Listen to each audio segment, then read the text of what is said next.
Alright guys, just a friendly reminder, tomorrow you do have vocab quiz 21 through 27. There's only 27 words. Yes, I know it says 30. I just got a little lazy and I haven't fixed it since I've been acknowledging it. So please make sure you have that. Tomorrow we're doing a lecture as well, hopefully wrapping up. Thursday, we're going to pass back papers on Thursday, and we're going to work on multiple choice a little bit. And then Friday and Monday are review, and then Tuesday is your test. Okay? Tuesday is also the day your focus, your spice, your map, and your primary source are all due, correct? Alright, so just making sure. Huh? Is that picture there? I don't know. I don't care. That doesn't affect me. I'm so sorry. It's fine. I'm a terrible grown-up. Yes, hi. My name's Samantha Bennett, and I'm a terrible grown-up. I'm a good teacher, but a terrible grown-up. That's my problem. So when you ask me about things about Plant High School, I don't know that, because I don't care. Yeah, okay, that's nice. Huh? I do. Like, my kids do really, really well. I just can't tell you what's happening around school. Like, fire drill, had no idea that was happening. All my kids were like, Miss Bennett, there's a fire drill. I was like, oh, cool. And it went off, and they were right. So good for them. Better adults. On your whiteboard, here we go. Please tell me, what is the name of the first city in the world? What is the name of the first city? What is it, Quinn? On your whiteboard, please tell me, what is the name of the first law code? Everyone should know this without a doubt at this point. Good. No, that's a person. Good. What is it, Ayla? Hammurabi's Code. On your whiteboard. In Mesopotamia, what is the first group to rise and then eventually fall in Mesopotamia? Who's the first group to rise? They are the first. Good. They're also named after the first city, people. In case you haven't made that connection, these are named after the major cities that rise. What is it, Tristan? Sumerians. Summer. Yeah. On your whiteboard, what is the second group of people to rise? So the Sumerians rise, they fall. Who rises after them? Guys, whiteboards are never like an actual quiz. You're more than welcome to look. If you're just staring off into space or staring intently at me, A, that makes me uncomfortable. Please don't do that. You're also more than welcome to look through your papers. That makes me feel happy, especially if you don't know the answers. What is it, Wyatt? Babylonian. Babylonian. What is the name of the two rivers in Mesopotamia? Alright, Mom, do I have to ask, are you a snake person? No. Why do you have snakes all over your shirt? I just like Sorry, snakes freak me out. Yeah, See that over there? It's like mesmerizing and haunting. Good. Alright, what is it, Emma? Tigris and the Euphrates. On your whiteboard, please tell me, what is the only infrastructure that the Mesopotamians actually built? What is the only infrastructure? That is so horribly spelled wrong. Oh, I don't know how to spell. I got it. Got that. I didn't learn. Now, I'm a terrible speller as well, but we're going to have to get you a little bit closer on that. Alright, what is that, Alejandro? Ziggurat. Z-I-G-G-U-R-A-T. Putting that out there. Alright, on your whiteboard, please tell me what is the name of the first writing system ever created? Alright, this is where we're probably going to pick up. I think we have gotten here, haven't we? Yeah. Yannick, what is it? Uniform, perfect. Alright, here we go. So we have gotten here. We're going to cover it super, super quick because you guys are a little bit ahead of everyone else, which is good because I don't pay attention to the morning show. That's fine. Alright, so don't put your boards that far away. Hopefully you see we do a little bit of notes, do some boards, do a little notes, do a little boards. So don't throw the boards to the side too bad. Alright, here we go. So yesterday or a couple days ago, last time we did notes, we talked about cuneiform. Now you should just be continuing this in week 2 notes because we're still in week 2, yes? Every day we start notes, you shouldn't be starting a brand new page because we're covering that week's same notes, right? That makes sense? Okay. So we talked about cuneiform. Remember, cuneiform looked like little wedge, little shapes. Okay. Is this user-friendly or not user-friendly? Not user-friendly. So it's only your highest levels of government are going to use it. We do know that they are going to use cuneiform to write Hammurabi's Code. We also know that they're going to use it to write the Epic of Gilgamesh, and you do need to know this. Okay, I have it on my board over here as well. Cuneiform is the first writing system by the Sumerians, and the first book ever written is going to be the Epic of Gilgamesh. Yes. Is this Gilgamesh, sorry. Yeah, it's the same. It's just a different translation. In college, we did Gilgamesh. Gilgamesh is what they have here. It's just translation. All right. So this is your first textbook. First book ever written. It's like fiction. It's like a little religious kind of thing. You may want to know it's like a religious book. It's awful. I had to read it. There's some AP World teachers all around the country who make you read it. It's awful. You're welcome. Anyway, it's about a dude who just wanders around, and he like fights like dragons and shit and crap, and like goes against them and has like kind of like a knighthood kind of thing, sort of trying to go defeat evil. You're welcome. I didn't make you read it. Anyway, so that's the first book. It's pretty cool. It's looking for the reason of the afterlife. So you don't have to write that down, but that's why. All right, congratulations, you know Mesopotamia. All right, so I would write your next section. I would write a big heading, not huge, but I would skip a space and I'd write Hebrews. You don't need to go crazy, but I would write the Hebrews so you know who we're talking about now. Okay. Now the Hebrews, okay, they are going to migrate towards northern Mesopotamia. They're going to migrate under the leadership of Abraham. You need to write down the word of Abraham is the steward of the Hebrews. What does steward mean? If he's the steward of the Hebrews, what does that mean, Matthew? Yeah, Abraham. Abraham, if you are Jewish, you know the stories of Abraham, okay? If you're Christian, Catholic, whatever, you know the stories of Abraham. If you're a Muslim, Abraham's also in that book. He's the father of all monotheistic religions, so he's a very big deal. We're going to talk about him numerous times throughout this year. Anyway, he's the steward of the Jews, and he's going to lead them from Mesopotamia to the location. We're going to see that Moses is another major figure, and you need to know his name. Abraham is your steward. He is the father of the Jews. Moses is like the really awesome big brother. Why is Moses the really awesome big brother? We've talked about Moses before here, people. Why should you know him, Tristan? Like he freed the slaves in Egypt and brought them out. Yeah, brought them out of Egypt. Let my people go. All that stuff. Yeah. Okay, that's gonna be Moses. So we're gonna see that now. Moses is going to lead them out of Egypt. He's going to part the Red Sea, if you believe all that stuff, which is cool. Okay? Then he is going to climb a mountain. Just listen for a sec. Remember, I'll tell you what you need. He's going to climb a mountain. What is he going to come down with? What do you got, Rex?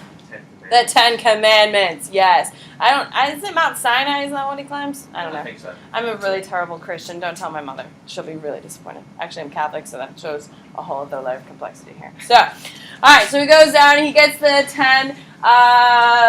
He gets the 10 Commandments. Thank you. It's the. It's the Dayquil, man. You know.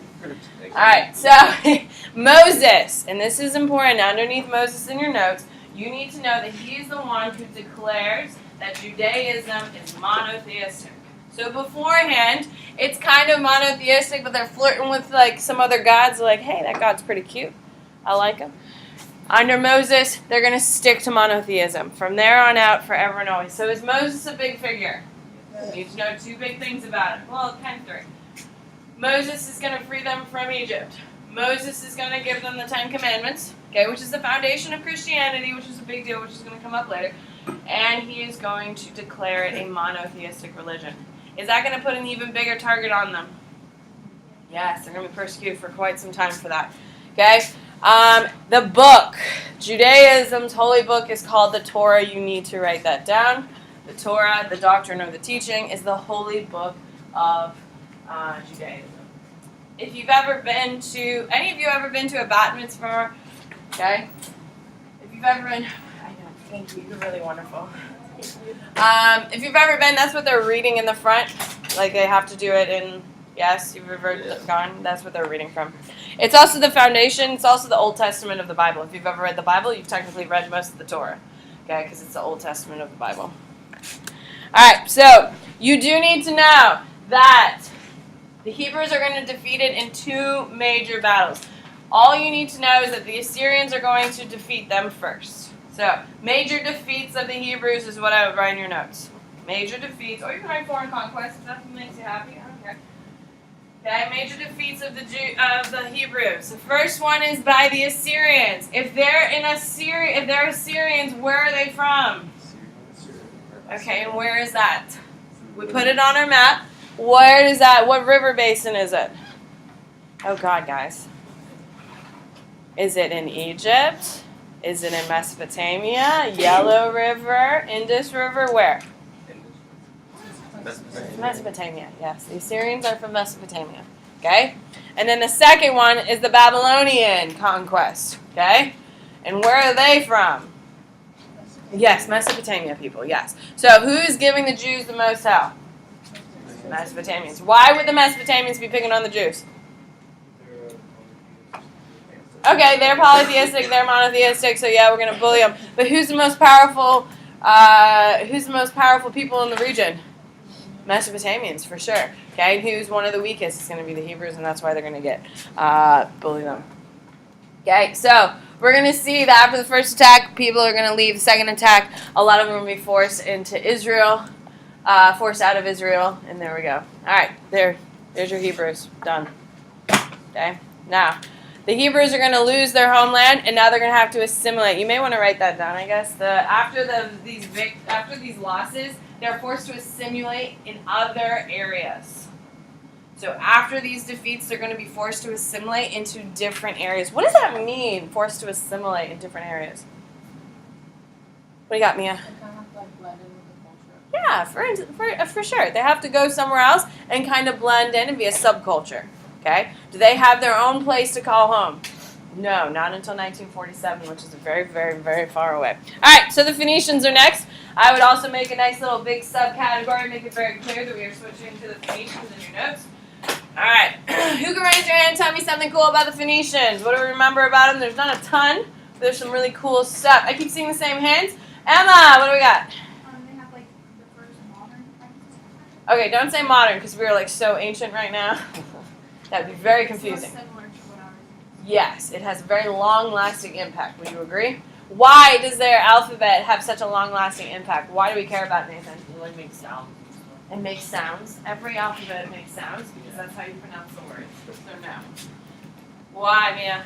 The Greeks and the Romans started using them, so they that kind of. Okay, you guys are making it harder than it is. Why is the Phoenician alphabet used way more than the cuneiform? Alejandro, why? It's a lot easier. So much easier to use.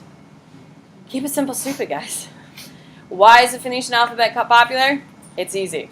Why is cuneiform not popular? It's hard as hell. Okay? Simple, stupid. All right, here we go. So the Phoenicians, they're going to be along the Mediterranean Sea. I would make a note of that. Why is them being along the Mediterranean Sea a big deal? Why for them do we really need to know? We did not note it for the Hebrews, but we do care about it for the Phoenicians. Why, Wyatt? Didn't they like start like trade by boat?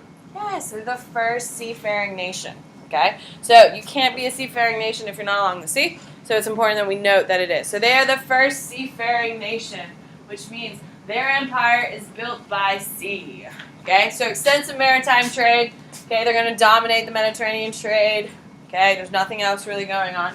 They do develop alphabet symbols. It is simpler, which is what we've already talked about, and it spreads literacy. So all around the Mediterranean basin, people are going to start writing for the first time, due specifically to the Phoenicians, not because of cuneiform.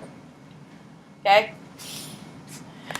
So eventually, this alphabet is going to start spreading into Europe. Just listen. We've already talked. Mia gave a really beautiful explanation how it's the foundation of the Greeks and the Romans. That's totally true. Okay? Implies a single Indo-European style. Yes, this is the foundation of the culture of Europe, ladies and gentlemen. Is that a big deal? Okay? That similar language, similar connection is going to be stemming from it. You don't have to write it down. Okay? They are going to domesticate horses. They are the ones that are given the title. Is that a big deal?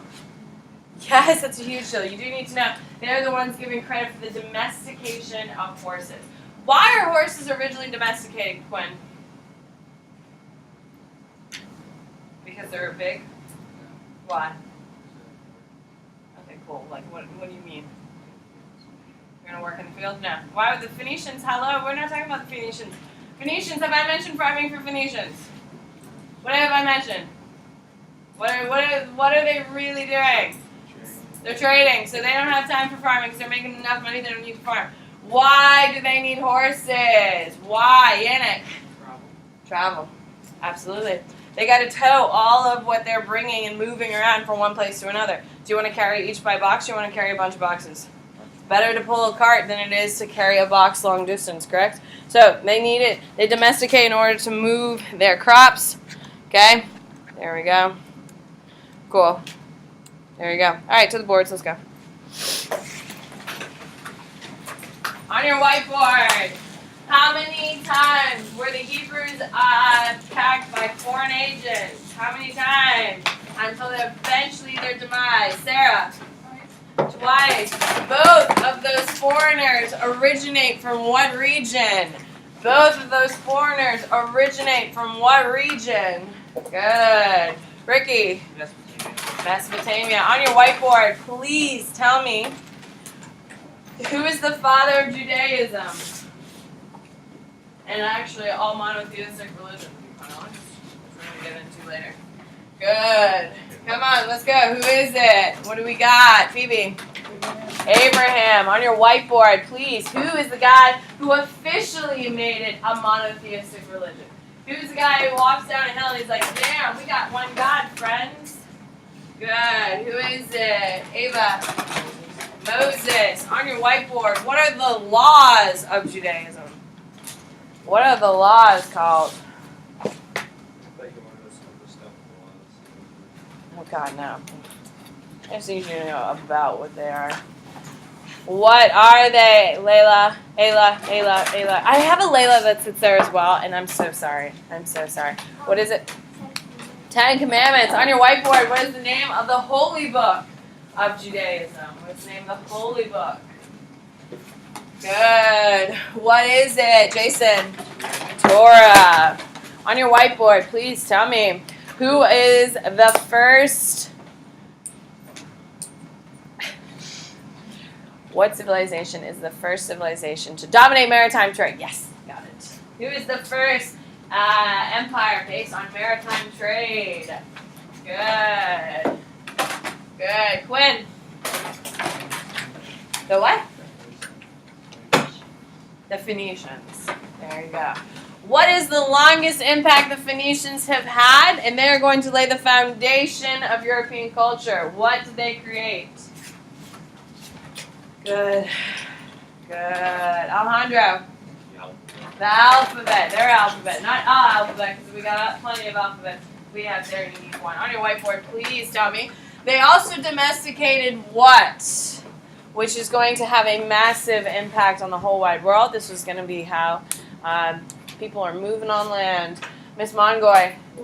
Horses. There we go. What's up? Phoenicians. Yeah, because the Phoenicians are going to lay the foundation of what will be European culture, and this is how it kind of spreads. Don't worry about it. If I don't tell you to write it down, do you need it? There you go. All right, here we go. Let's go to Egypt. We're cruising, right? Huh? Nile River's fine. Egypt. As long as you know when you're reading it that Nile River's in Egypt, and Egypt has the Nile River. All right, here we go. So the Nile River. Who can raise their hand and tell me for the 10,000th time why the Nile River is important? Why do we care about it? What makes it unique in comparison to all the other rivers we've talked about? Oh my God. Jason, what is it? What makes the Nile River special? It flows. No one cares about that now. Sorry. What do we got? Mr. Potter. That's consistent flooding. Consistent flooding, which allows what to happen, Mr. Potter? Your infrastructure doesn't get leveled. No, it has nothing to do with the infrastructure getting wiped out. What is it? Sarah? No, everyone has fertile soil. Come on, guys, we've talked about this 10,000 times. Mr. Potter wasn't horribly wrong, but he wasn't right either. You can fix it? Silt and bottom. No! Ugh, no. What is it, Mia? They can have infrastructure. So what do the Egyptians have more than anyone else? Infrastructure. The Mesopotamians have one thing, guys. They got ziggurat. The Phoenicians, do they have anything? Did we mention any infrastructure? No, they don't. All they're doing is sailing around, spreading the alphabet. Hebrews, anything there? No, those poor people can't even keep their damn homeland. So no, they are not building infrastructure. They always get the back. These poor, I just can't. Anyway, so Egypt, they have plenty of infrastructure because the river is consistent. Maybe you should write that down. Let's write that down. It's like, we should know it because I've mentioned it 10 bajillion times. The Nile River is the most consistent river in the world, which means they have time to build infrastructure. Why do they have time to build infrastructure, Rex? Because that has consistent flooding. I know, but why? Why does consistent flooding mean they can have infrastructure? They know when it's going to flood, so if they build it this time, then... No. Sarah. They don't have to keep rebuilding. Because it only floods at a certain time, it's not unpredictable. Which means they know exactly where they can build their houses and where they don't. Are they rebuilding their houses on a regular basis? No, actually they never rebuild the houses, which is why they can have massive pyramids and all this other stuff. Okay? Because of its consistent flooding, because of how regimented the river is, they don't have to rebuild their houses on a regular basis. Does that make sense? Yes. Guys, you just have to know that by now. I feel like I've been talking about it for like years. Alright, so just listen. So the Sahara Desert used to be really fertile. Is it fertile today? No, it's just straight up desert. However, it used to have a lot more bushes and trees and stuff on it. Not like in the center of the Sahara Desert, but on the fringes and stuff over by Egypt, there used to be much more. Okay, we're going to see the domestication of cattle, which is going to start fostering. You don't have to write it down if I don't tell you. They're going to start fostering being able to have people living there, correct? We have a food source, all these other things, and we're eventually going to see, we're going to have people living by the Nile River. So, it is predictable flooding, gradual flooding, so no flash floods, okay? And the nickname is called the Gift of the Nile. I would write down that. The Gift of the Nile is the nickname. And it is called that because of how wonderful this river is, especially in comparison to everybody else. Okay, so just listen. 10,000 years ago, people are going to be kicking it there. 5,000 years ago, we got herders, we got all this stuff, okay? However, it is not until we start constructing dikes and riverways do we start having massive civilization being built there. Why? Why are we building dikes and riverways? What's another fancy word we call that? What's the fancy word, Matthew? Irrigation. Is that it? Good morning. Hannah Cohen, yes. Can I send her during announcements? Okay, perfect. Thank you. I'm going to see Mr. Webb. Alright. So, what we're going to have is that as soon as a lot of people start living there, we start having a need for a government, correct? Yes? Okay. So, eventually we're going to start organizing. Government's going to start arriving. Okay. It's going to start dealing with it. Now, this is what you need to write down. You do need to know that Menes, sure, however you want to say, is going to be your first king of Egypt. I'd write that down. That's why I've said I'd write that down. He is the first king of Egypt, and he is going to conquer and unify what we consider Egypt today. Okay? So, he is going to start the government system of a pharaoh. Now, who can tell me what's the difference between a king and a pharaoh? Who can raise your hand and tell me what is the difference between a king and a pharaoh? I see you, Matthew. I'm not trying to hate on you and ignore you, but I haven't spoken to... I'm working on these names. I was doing so well. And that has come crashing down. Madison, what's the difference between a king and a pharaoh? Uh-oh. Who can help her out?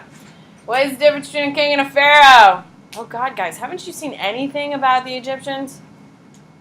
Jason, what do you know about pharaohs? I know that.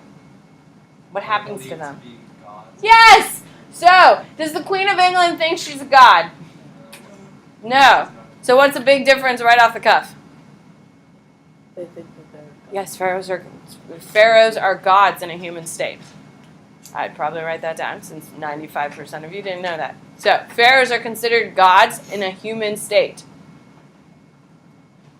So does that make them all-powerful or kind of powerful? Whoever's phone keeps going off, will you please turn it to silent? Okay? They are considered all-powerful. Okay? What happens when a pharaoh dies? Come on. Even little kids in 4th grade know exactly what is happening. Ricky. You put them in like the tube thing. The tube thing. Bubby. There's something really unique that happens in Egypt here, boss. Guys, what happens to dead pharaohs, Emma? They get mummified. It's kind of like a thing. Why do they get mummified? Why, Ayla? Yeah, to send them into the afterlife. That's the whole premise. That's why they get mummified. Do we mummify people today? No, we don't, because we don't think. I'm not a god. Are you a god? No, I'm not a god. All right, that's fine, man. You're in good company. No one in this room is. So, because of that, we don't mummify. Does that make sense now? All right. So, you do need to know that they are absolute rulers, because if you're a god, no one's going to tell you what to do. Can we agree? Okay, so they have absolute rule, which means if the pharaoh declares today that everyone is going to shave their head into a mohawk, guess what we're all doing tonight? Shaving our head to a mohawk because the gods have commanded it. That's absolute power. Wouldn't that be wonderful? Don't you think I'd be a great absolute ruler? My will would be your command. It would be great. No? Okay. All right, fine. All right, so with Brian, you're going to get into the different periods. I personally don't care. So, the pyramids are going to be built. The pyramids are an example of what? Infrastructure. So, I would write Egyptian infrastructure includes the pyramids. Who can raise their hand and tell me why the pyramids are built? Tristan. They're supposed to be like tombs for pharaohs and kings. Yeah, they're tombs. That's how they get into the afterlife. I don't know if it's like the forces combine and like shoot you up to the sky. Who knows? I don't know. Okay, so they are a testimony to the pharaoh's ability to pull together Egypt's resources. Does it take a lot of influence to do this? Does it take a lot? Does this mean the government is strong or weak? Strong, absolutely. Look at that. With all of the infrastructure they built. So they have a very strong government. Okay? The pharaoh's command is absolute, which means if he wants a pyramid built over there, guess what's going to start happening? A pyramid's going to start being built over there. Do we see this type of power in Mesopotamia? No, it's not as unified. What is the difference between the rule in Mesopotamia and the rule in Egypt? The pharaohs considered God. In Mesopotamia, they have a religion, and that religion is kind of like bumping around. In Egypt, the entire government supports its religion. I'd write that down. In Egypt, the religion is the foundation of the government. The government is the foundation of the religion. In Egypt, the religion is the foundation of government, and the government is the foundation of the religion. So they work together and makes it all powerful. Like, for instance, President Trump, whether you love him or hate him, I personally don't care. We look at him and he's the leader of our country, correct? He's your president. My president, your president, the whole damn thing. Do we worship Donald Trump? No, we do not worship Donald Trump. Okay? Are we allowed to say negative things about our president? Absolutely. It's called civil discourse. You're allowed to. Welcome to America. Can we comment and say negative things about a pharaoh? No. He's a god. Trump's a man. We see the difference. Very few governments are based on religion only. Egypt is the best example of it because it's completely embedded in every aspect of government. Okay? Yes. What about now? Saudi Arabia is going to be foundation of Islam. That's going to be your most powerful country or most influential country that has it. Iran, Iraq, ISIS is trying to make it a caliphate, which is what they're trying to be a caliphate, which is an Islamic-based thing, but they're kind of a hot mess, as we know, and they don't have actual borders, so they're not a country. They're just, horrific people running around doing terrible things. All right, so their rivals are going to be the kingdom of Nubia. Their rivals are the kingdom of Nubia, and they are basically, and you need to write this down, competing over trade. Makes sense. Why? Why are they competing over trade? Where's Nubia located? We drew it on your map, people. Cheyenne.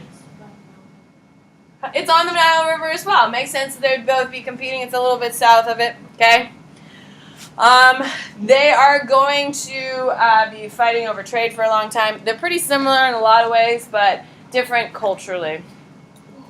All right, so the New Kingdom, there's an Old Kingdom and the New Kingdom. Don't really worry yourselves about it too much, okay? We're going to see that the Egyptians are going to get bronze, okay? Who can raise their hand and tell me where bronze came from? Where does bronze come from? Nathan? China. China. So what does this tell us? If bronze comes from China, what does that tell us about what's happening right now in Egypt, Savannah? They're trading with China. They're trading in some capacity. Does that mean there's an open road between the two? No. No, but things are moving back and forth between the regions, for sure. Okay? We do know that they're going to have iron, and they're going to be trading along the Nile River. You shouldn't really have to write that down. It all kind of makes sense, correct? Okay? So, hieroglyphics. Here we go. The Egyptian writing system is called hieroglyphics.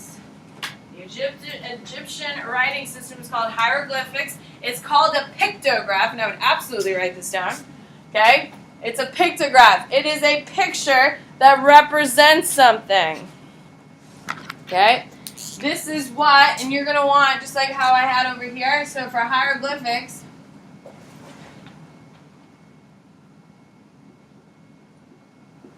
okay, they kind of look like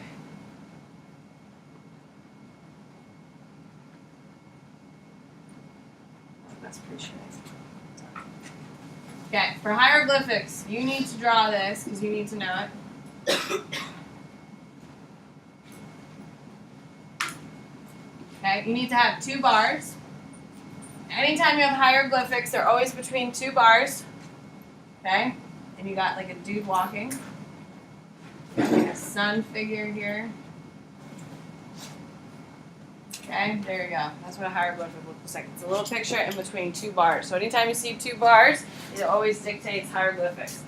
Because the Indus River Valley also has a pictograph language. But theirs look a little bit different. Okay? Alright, so it's pictograph. We have it on monuments and stuff. We have it on the pyramids, especially inside, not on the outside anymore. Did you know the pyramids were white marble on the outside? Really? Yeah, originally. They were white marble. So you'd look at it and it would like blind you.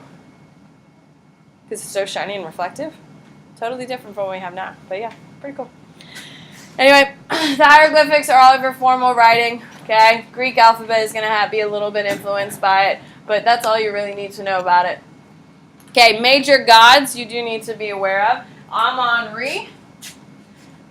and Re are your 2 major gods. One is the god of the sun. Amon is the sun. And Re is the moon. Okay. What do you got, Wes? So, like, when did all those other gods come? Those are the 2 major gods. Every religion has like a couple of major gods, especially when you're polytheistic, and then there's like thousands of minor ones. And, like, Ra? Supposed to be like... Ra's a big deal. That's like isn't that the underworld god? I don't know either. It's not something I need to know, so I don't know. What? See? We got an Egyptianologist over here, beyond my knowledge. So, alright, and then we got that. We have mummification. You're going to want to make a note of it because it's weird. AP loves weird stuff. Mummification is just preparing the pharaohs, the gods, to go to the afterlife. That's all you need to know. Okay, Osiris, is that what you're talking about? Osiris or whatever it is? Yeah, Osiris. He's the god of the underworld. So he's the guy you row up in your boat and then you present the mummy to and all that crap. Okay, we got that. No, but you do need to know that mummification is to help get into the afterlife. Is that correct? All right. Cool. All right, we're going to get to the Bantu. All right, let's go to the boards. We haven't done that. Here we go. On your whiteboard, please tell me, what is the name of the river Egypt along? If you don't know this, please leave my talk. Is that harsh? Good. What is it? Yannick, what is it? Nile. On your whiteboard, please tell me, what is the name of the king of Egypt? We don't call him a king because he's also a god. What do we call the king of Egypt? No, that happens to be the first one. What's the title of a king of Egypt? Because he's also a god. What we got, Phoebe? It's a pharaoh. Absolutely. On your whiteboard, please tell me, what makes Egyptian government super unique and powerful? It's a mix between what? What makes Egyptian government super effective? Good. Good. What is it? Mia? It's a mix between religion and government. So if you are thinking of creating your own government, your own country, the The strongest government you can make is one mix of what? Religion and government. Religion and government. If you want all power, call yourself a god, create a religion, start an empire. And then you won't be untouchable. So is Menes a pharaoh? Menes is the first king of Egypt. He's a pharaoh, yeah. All right, on your whiteboard, please tell me, how do we send our pharaohs to the afterlife?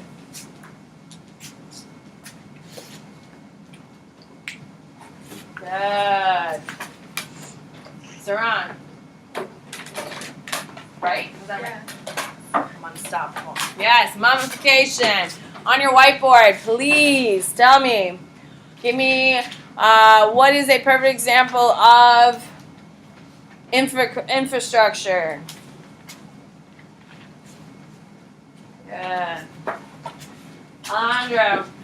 Pyramids. On your whiteboard, please tell me, what is the name of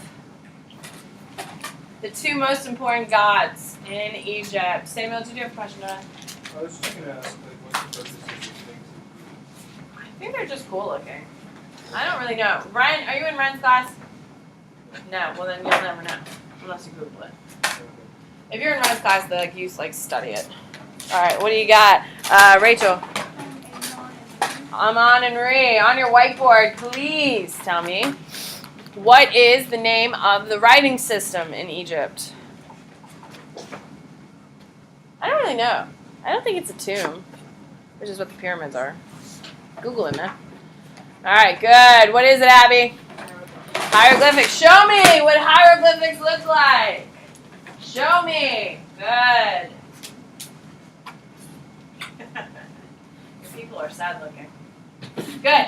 What is the most important thing when you're doing hieroglyphics? What is the most important thing anytime you're asked to do it? Savannah? The 2 lines. The 2 bars, yeah. You got to have the 2 bars. Anytime you draw a little picture between 2 bars, it always denotes hieroglyphics, okay? When we start getting into other pictographs, they just kind of have them out and about. So it's a question on your test this next week, a week from today, and it's all on your midterm as well. So the 2 bars are the most important thing you need to know about your hieroglyphics. On your whiteboard, please tell me, who is the first pharaoh of Egypt? Who was the first guy to unify for the first time? Good. Who is it, Madison? There you go. On your whiteboard, who is the nemesis of the Egyptians because they're fighting over trade over the Nile? Good. Miss Mongoy. Nubians. On your whiteboard, please tell me, what is the name of the holy book of Judaism? Don't waste my ink. Good. Mia. Torah. See ya. Oh, well, right? All right, goodbye. Tomorrow we go to China.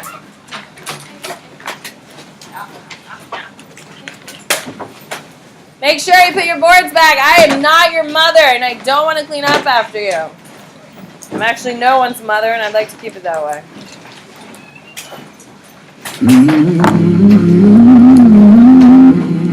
Remember, you have a vocab quiz tomorrow. Just to 27. Just to 27. There's only 27 words, so once you get to the end, you're done. Waiting for the time to pass you by.